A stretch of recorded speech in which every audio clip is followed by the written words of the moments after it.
এই দুনিয়ার পুরো জীবনটা এটা হচ্ছে লালসাময় একটা জীবন, লোভ, মরিচিকা, মায়াজাল।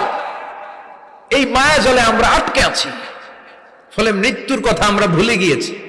পাগলের মতো ছুটছি, আরো টাকা লাগবে, আরো খ্যাতি লাগবে, আরো যশ লাগবে, আরো দাপট লাগবে। আমার এত টাকা দিয়ে কি হবে?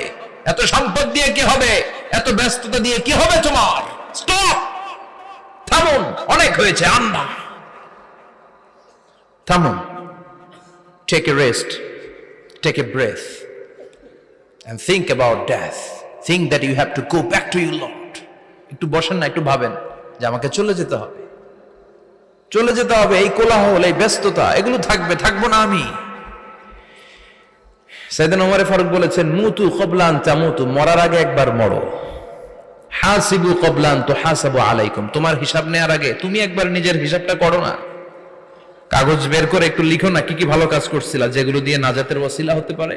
1 2 3, আর কি কি আকাম কুকাম করছো দেখো না, লিখে দেখো তোমার অবস্থাটা কি। মরার আগে একবার মরো।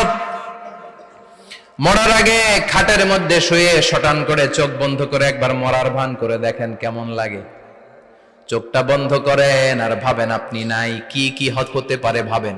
আপনার ছেলেমেয়েরা কান্না জুড়ে দিবে, আপনার প্রাণের স্ত্রী বিলাপ শুরু করে দিবে, বন্ধু বান্ধবের চিৎকার আর মাতম, স্থানীয় এলাকার মসজিদে ঘোষণা, অমুক এলাকার নিবাসী অমুক ভাই অমুকের ছেলে অমুক দুনিয়ায় নাই।